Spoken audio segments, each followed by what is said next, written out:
What glamorized career path is actually a complete nightmare? My so is an attorney and isn't loving life right now. She says, you know how you do term papers in college? Well, I do term papers every day, all day, endlessly.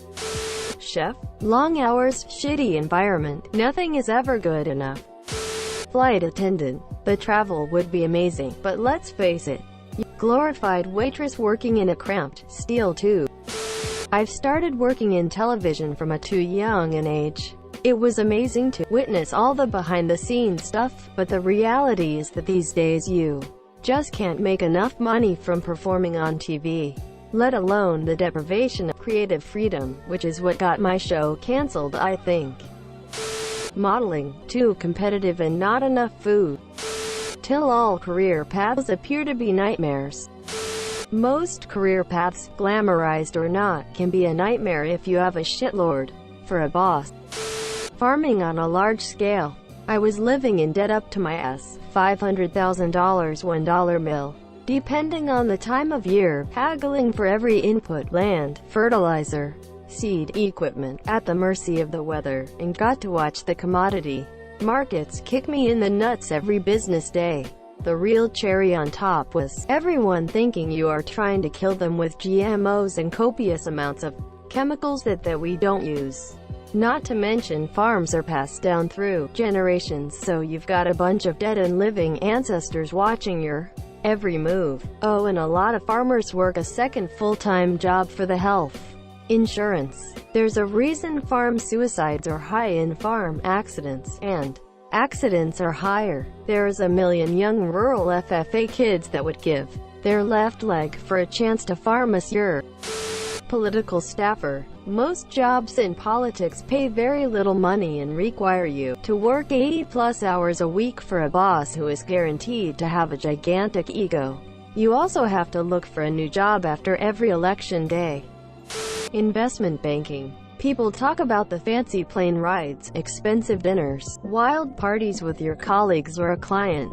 The reality of it is you're never truly off work, always on call like a surgeon. Works weeks are usually 60 to 100 hours and can be brutal if one follows another. It's really more like working from 9 a.m. to 10 p.m. in office and then get home to work another bit and have any given presentation ready stat. I've gone all-nighters followed by client meetings, where all I have time for is a quick shower and a 7-Eleven coffee. Teaching for sure. I mean, people know it sucks, but still the idea of becoming a teacher and changing the lives of children simply by caring enough exists in a lot of people, and sadly it's just not like that. The very sad truth is it doesn't matter how much you care, there are so many people who just want to make your job near impossible, and people drop out of the position left and right. For all of you smart kids with advanced degree from top 50 colleges, don't go into consulting. You can do better. Find a line of work that is not as soul-sucking and energy-draining. Those frequent flyer miles in free hotels, whining and dining in glamorous suits are just a smokescreen to cover up the misery from constant traveling. Networking, guaranteed overtime and no weekends, are not worth it. Many people do it as a stepping stone to a real career, which is smart. Staying in consultancy for 5+ years will likely turn your life upside down. Veterinarian. Insanely competitive schooling that crippled you with debt, with a depressing debt-income ratio after graduation.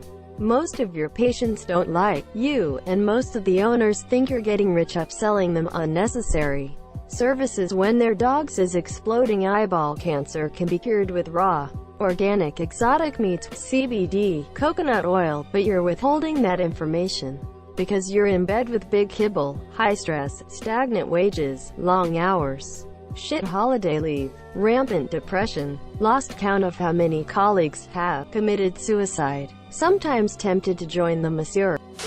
I don't know if nightmare is the word, but my wife has finally reached her lifelong goal of becoming a zookeeper at one of the top zoos in the U.S. She is very happy to have the opportunity to hand food to otters, have reindeer eat out of her hand, and brush okapi. However, she took on tens of thousands of dollars in student loans and did months of unpaid work at the zoo to get the job, which is seasonal, requiring she be off 2 months a year.